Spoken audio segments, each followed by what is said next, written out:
నోరు మూసుకో అంటే భార్య కదా, నోరు ఎట్ట మూసుకుంటది? నోరు తెరిచేదే భార్య, మూసుకునేది కాదు. అరిచేవాడు భర్త, నోరు తెరిచేది భార్య. కాబట్టి ఎక్కడున్నావే కాఫీ తీసురా అది ఇది అని అనగానే గబా గబా వెళ్ళిపోయి ముందు వంటగదిలో కంటే ముందు దేవుడు గూట్లోకి వెళ్ళి గబగబా ఆ సన్యాసి గారు ఇచ్చినటువంటి విభూతి నోట్లో వేసేసుకుని గమ్మన కూర్చుంది. నీ సంగతి చెప్తానంటే ఇది చూడు నీ మీద ఎలాంటి ప్రభావం చూపిస్తా అని చెప్పేసి అని సయాకి వెళ్ళిపోయి పొయ్యి ముందు కూర్చొని కాఫీ పెడతా ఉంది. మొగుడు వచ్చాడని తెలీదా, అది లేదా ఇది లేదా, డామ్ డూమ్ డుస్క్ అని చెప్పేసి అరిచి అరిచి అరిచి అరుస్తానే ఉన్నాడు. ఈవిడ ఏంటిది అయ్యగారి మంత్రం పనిచేస్తుందా పనిచేస్తుందా పనిచేస్తుందా, ఈవిడకు లోపల కోపం వస్తా ఉంది. కానీ ఆయన ఏం చెప్పాడు, 3 రోజులు 3 రోజులు అసలు నువ్వు నోరు తెరవద్దు, ఆ తర్వాత చూడు నీ కాళ్ళ దగ్గర ఉంటాడని చెప్పాడు. అసలు 3 రోజులు ఓపిక పడితే అసలు జీవితాంతం కాళ్ళ దగ్గర ఉంటాడు కదా ఈడు అని చెప్పేసి ఈ అమ్మ ఏం చేసింది, నరాలు తెగిపోతున్నాయి అవతలు తిడుతుంటే నోరు తెరవకుండా ఉండలేనటువంటి పరిస్థితి. అయినా సరే వెంకి ఆసన వేసుకుంటూ కూర్చొని కాఫీ కలిపి ఇచ్చిన తర్వాత కాఫీ తాగుతా ఉన్నాడు. కాఫీ తాగిన తర్వాత ఆడబెట్టాడు. మళ్ళీ తర్వాత మళ్ళీ చెడామడ నీళ్ళు పెట్టు దీపమొహం వేసుకుని చూస్తామంటే నీళ్ళు తాగలే బాత్రూంలో అన్నాడు. అసలు మరీ విపరీతంగా కోపం వచ్చింది. అయినా సరే ఓర్చుకుంది, వెళ్ళి నీళ్లు పెట్టింది, అన్నీ అయిపోయినాయి. చక్కగా గుడ్డలు అక్కడ పెట్టింది. బయటికి పోతున్నా, ఎప్పుడు వస్తానని మాత్రం అనమాక, వచ్చిన తర్వాత ఒక్క మాట మాట్లాడడం మర్యాదగా ఉండదని అన్నాడు. అనగానే గబాల్ని ఏదో మాట్లాడిపోయింది, చేతికి తుండేపోయింది, అది కింద పడింది, లాగిపెట్టి ఒకటి కొట్టాడు. ఈ ఈవిడికి ఇక అసలు లోపల నుంచి కాళికాదేవి బయటకు వచ్చేసింది.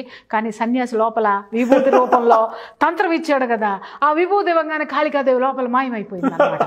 అలాగే నుంచొని కూర్చోరంతే, దవడ మీద ఒక్కడు పీకాడు, వెళ్ళిపోయాడు బయటికి. వెళ్ళిపోయిన తర్వాత పాపం అయ్యగారు బయటకు వెళ్ళారు. పంచాయతీలో కూర్చొని ఉన్న కాడి నుంచి ఈయనకి ఇంటి మీదే జాస వెళ్ళిపోయింది. అరే దీన్ని ఇన్ని తిట్టాను, ఒక్క నోరెత్తలేదు, అనవసరంగా కొట్టొచ్చాను దీన్ని, రోజు చేయి చేసుకుంటున్నానే నేను, ఇదే ఒక్క నోరు కూడా ఎత్తలేదు, పిచ్చిముండా ఇన్ని అరుపులు అరిసి వచ్చానే, ఒక్క మాట అన్నా నన్ను మాట్లాడలేదు. ఎందుకంటే రోజు తిరిగి ఈయన తవలపాకులు ఇస్తే ఆవిడ తలుపు చెక్కతో ఇచ్చేది కదా, అందుకని అరే ఈ తలుపు చెక్కతో ఇచ్చినా కూడా తవలపాకుతో కూడా ఇవ్వలేదు. అందుకని ఏందా అని వాడు తెగారి చేసి చిచ్చి లేదు ఇవాళ ఇంటికి వెళ్ళంగానే మా ఆవిడకి సారీ చెప్పాలి నేను అని చెప్పేసి అని ఏం చేశాడు, ఇంటికి వచ్చాడు. ఇంటికి రాగానే మూడు వచ్చాడు కదా, మళ్ళీ వస్తుంది కదా విభూతి పొట్లం పక్కన పెట్టుకుంది, మళ్ళీ రోజు షురూ కదా కొట్లాట. ఆయన ఏమన్నాడు, నీ అంతటా నువ్వు నోరు తెరవద్దు, నీ మొగుడు నోరు తెరిస్తే మాత్రం ఇది వేసుకో అన్నాడు. అది ఆయన చెప్పినటువంటి రెమెడీ. అనగానే తలుపు తీసింది. తలుపు తీయగానే ఎందుకన్నా మంచిదిలే ఏమన్నా అంటాడు నా నోరు వస్తాను, ముందే విభూతి నోట వేసుకొని ఉంచుంది. నించొని తలుపు తీసింది. తలుపు తీయగానే లోపల రాగానే ఎరా అన్నం తిన్నావా అని అడిగాడు. అనగానే ఒక్కసారి గుండె జల్లు మంది అనమాట భార్య. రోజునేమో ఏమే దరిద్రపుండా అన్నం పెట్టవా, దెబ్బెమోహం వేసుకుని చూస్తున్నావు, అది ఇది డామ్ డూమ్ డూసుకొని ఇగో చూపించేవాడు. యారా నీకు అన్నం పెట్టాలో వండింది కాక తింటే తిని ఉంటే ఉండని చెప్పేసి ఈవిడ వేసుకునేది గొడవ.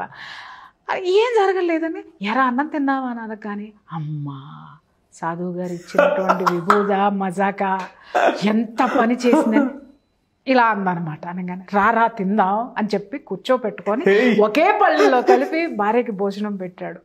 ఎంత మానసికంగా ఎంత ఎలా గాల్లోకి ఆవిడ అలా లేచిందనమాట. ఆ విభూతి అలా లేపింది ఆవిడని గాల్లోకి మనస్సుతో సహా అనమాట. అసలు అలా మేఘాల్లో తేలిపోయింది ఆవిడ. అక్కడేమన్నా కూర్చుందో అక్కడి నుంచి మేఘాల్లోకి వెళ్ళింది. ఆ భర్త ప్రేమను తట్టుకోలేకపోయింది, తట్టుకుని ఎంజాయ్ చేసింది. ఆ తర్వాత మళ్ళీ అబ్బా ఒక్క రోజుకే ఇంత పని చేసిందా అని చెప్పి మరుసటి రోజు ఏం చేసింది, బ్రష్ చేసుకోగానే ముందు ఆ విభూతి నొట్ట వేసుకుని కూర్చుంది. ఆ తర్వాత మళ్ళీ యాజ్ ఇట్ ఈస్గా ఆయన మాట్లాడదలుచుకునే మాట్లాడాడు. ఈవిడ నోరెత్తలేదు, ఎందుకంటే నోరు తెరవద్దు, మంత్రం పోతుంది, తంత్రం మహిమ పోతుంది, విభూతి మహిమ పోతుంది, ఆయన చేసినటువంటి ఇది పోతుంది కాబట్టి నోరెత్తలేదు. అది సెకండ్ డే కూడా అదే జరిగింది, అదే కొట్లాట జరిగింది, ఆయన అదే మాట్లాడాడు. కాకపోతే మొదటి రోజు జరిగిన ఉధృతి కంటే కొంచెం తక్కువ జరిగింది. మళ్ళీ ఈయన బయటికి వెళ్ళాడు, మళ్ళీ నలుగురితో ముచ్చట్లు పెట్టుకున్నాడు. 2 రోజులు, ఆ రోజు సాటర్డే వీకెండ్ కదా, ఎప్పుడు కూడా సారాయి అంగడికి వెళ్ళేటోడు, అంగడికి వెళ్ళినాడు. వద్దులే మా ఆవిడకి తాగడం ఇష్టం లేదు కదా, ఇవాళ తాగద్దులే అని చెప్పి తాగల, సైలెంట్గా ఇంటికి వచ్చాడు. ఇంటికి రాగానే ఈవిడికి మూడొచ్చాడు, సారాయి వాసన వస్తుంది.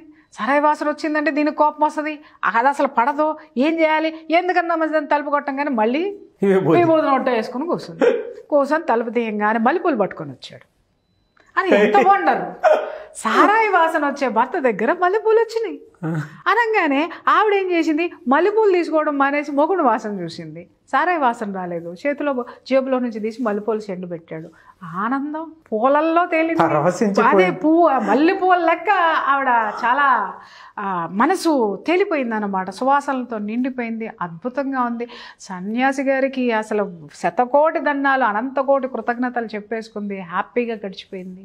మూడో రోజు కూడా అబ్బా ఎంత బాగుంది, మూడో రోజు కూడా ఇదే చేద్దామని చెప్పేసి మళ్ళీ వేసుకుంది. మళ్ళీ బ్రష్ చేసుకోగానే ఈసారి ఏం చేసింది, బ్రష్ చేసుకుంది. స్నానం చేసిన తర్వాత ఆయన మాట్లాడడం మానేయలేదు కదా, అమ్మో ఎందుకన్నా మంచిది నాలో ఆవేశం వచ్చుద్దామని చెప్పి స్నానం చేసిన తర్వాత వేసుకుంది. లేదు విభూతి కాస్త పెట్టుకుంది, మొహాన్ని పెట్టుకుంది, ఇంకొంచెం నోట వేసుకుని కూర్చుంది. సరే మొగుడు ఆఫీస్కి పోతూ రోజు ఏం చేస్తావు, చచ్చిన సాయంత్రం ఎన్నింటికి వస్తావు అని అడిగి, ఈవిడ ఎన్నింటికి వస్తావు అని అడిగేది. అడగగానే నా ఇష్టం, నేను మగాడిని అడుగుతావా అని ఈయన అడిగేవాడు. వస్తారా సత్తే సావు, పెళ్ళాన్ని ఆ మాత్రం అడగలేనా, నా హక్కులు నాకుంటాయని ఈవిడ ఈ హక్కులు బాధ్యతల గురించి ఈవిడ అడిగి. అలాంటిది ఆవిడ అలా ద్వారం దగ్గర రాగా నేను సాయంత్రం త్వరగా వస్తాని అని చెప్పాడు అనమాట. మూడో రోజు ఎంత ఇది తవీజ్ మహిమ, విభూతి మహిమ, ఆవిడ వండర్స్ అనమాట. ఎంత వండర్ఫుల్గా ఉంది అసలు ఇది. ఏంటి నా భర్తలో ఇంత మార్పు, సన్యాసి గారు ఆయన ఎంత తపస్వి, ఆ తపస్సంతా నాకు దారబోసి విభూతిలో పోసి ఇచ్చినాడు, ఏందిరా బాబోయ్ అనేసి ఆ రోజు మళ్ళీ ఆయన చెప్పాడు, అమ్మ నేను మళ్ళీ 3 రోజుల తర్వాత మళ్ళీ పక్క ఊరికి వెళ్ళి వస్తాను, వచ్చినప్పుడు మళ్ళీ కలువు స్వామి. ఈ లోపుకు ముందే అడిగింది అనమాట, స్వామి 3 రోజుల తర్వాత మా ఆయన మారతాడా అని అంటే, 3 రోజుల తర్వాత నేను మళ్ళీ వస్తానమ్మా, మళ్ళీ వచ్చినప్పుడు కలిసి నాకేం జరిగిందనేది చెప్పు అని చెప్తాడు. ఆ రోజు మరి ఆయన వస్తాడు. సాయంత్రం గబగబా స్నానం చేసింది, అయ్యవారికి కాసిన 4 పళ్ళు తీసుకొని వెళ్ళింది, ఇచ్చిన తర్వాత మొక్కేసిక్క, స్వామి మీ తపస్సు మహిమ ఎంత గొప్పది స్వామి, అసలు ఏమన్నా ఉందా, అసలు మీ విభూతి మహిమ ఏదన్నా జరిగిందా, అసలు నా జీవితంలో అద్భుతాలు జరిగిపోయినాయి, అసలు ఒక్క మాట నా భర్త ఎంత మారిపోయినాడో అని చెప్పేసి అని మాట మాట్లాడింది. అనగానే మళ్ళీ ఏం చేశాడు, ఇంకొక పొట్లం తీసి ఒక గుప్పెడు తీసిచ్చి, అమ్మ ఈసారి 40 రోజులు చెయ్యి, ఇక జీవితాంతం నీ భర్త అలాగే పడు. ఆవిడ అలాగే తీసుకొని పోయిన తర్వాత మళ్ళీ 40 రోజుల్లో ఈలోపు భార్యాభర్తల మధ్య అనుబంధం పెరిగింది, అన్యోన్యత పెరిగింది, ప్రేమ అనురాగం అన్నీ వచ్చినాయి. 40 రోజులకు వస్తానన్నటువంటి ఆ సాధువు గారు మళ్ళీ తపస్సు చేసుకుంటానికి వెళ్ళి 2 సంవత్సరాలకు వచ్చాడు. ఆయన వచ్చాడు అనగానే ఈవిడ ఆనందంతో భార్యాభర్త ఒకరోజు భర్తకు చెప్పింది, ఏంటే నువ్వు ఇలా మారిపోయావు, నాకు ఎంత ఆనందం వచ్చిందండి. ఇదంతా ఆయన సన్యాసి గారు ఇచ్చినట్టు విభూతిమయం అండి, ఆయన ఇచ్చారు, మీలో మార్పు వచ్చింది అని అంటే, ఎంత మార్పు, ఆయన నన్ను మార్చాడు, నిన్ను మార్చాడు, ఆయన దర్శనం చేసుకుందాం పదా అని చెప్పి ఆయన ఊళ్ళోకి రాగానే ఇద్దరు కలిసి ఆ బిడ్డను తీసుకొని వెళ్ళి ఆయన దగ్గరికి తీసుకెళ్ళిచ్చి, స్వామి ఇదిగో మా యొక్క ప్రేమకు ప్రతిరూపం బిడ్డ పుట్టారు, మీ వల్ల ఇదే జరిగింది, అసలు మీ రుణం ఎలా తీర్చుకోవాలి స్వామి అని చెప్పేసి అని దండం పెట్టుకొని ఇంటికి తిరిగి వచ్చారు. తిరిగి వచ్చిన తర్వాత ఈ సంఘటన మొదటి నుంచి చూస్తున్నటువంటి ఒక రేలంగి నరసింహారావు లాంటి శిష్యుడు ఆయన ఉన్నాడు అనమాట.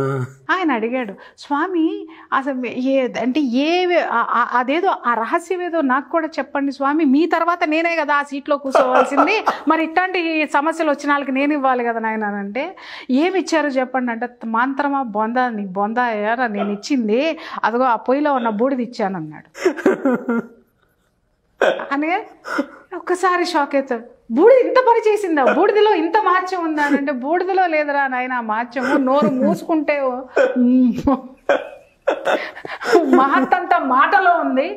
మాట జారకుండా ఉంటే, సంయమనం ఉంటే, ఓర్పు ఉంటే, ఎదుటివాడు ఎంతటాడైనా చచ్చినట్టు నోరు మూసుకుంటాడు. ఏదో ఒకరోజు వాడికి కూడా రియలైజేషన్ వస్తుంది. కాబట్టి ఒకడు నోరు తెరిచినప్పుడు ఇంకొకళ్ళు తగ్గి ఉండడం అనేది చాలా అవసరము. ఆ రహస్యం వాళ్ళకి తెలియాలని చెప్పేసి ఈ విభూతి రూపంలో నేను ఇచ్చాను.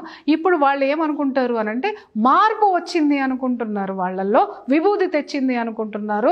నేను ఇచ్చింది బూడిదనైనా, మార్పు తెచ్చింది మాట. ఎప్పుడు ఉపయోగించాలి, ఎక్కడ తగ్గాలి, ఎక్కడ నెగ్గాలి, అటువంటి విచక్షణ అనేది ఉంటే ఏ భార్యాభర్తల జీవితాల్లోనైనా ఇంతటి ఆనందం ఉంటుంది అని చెప్పి ఆ శిష్యుడికి ఉపదేశం ఇస్తాడనమాట. రహస్యాన్ని ఓపెన్ చేస్తే నోరు తెరుచుకుంటాడు అనమాట ఆ శిష్యుడు.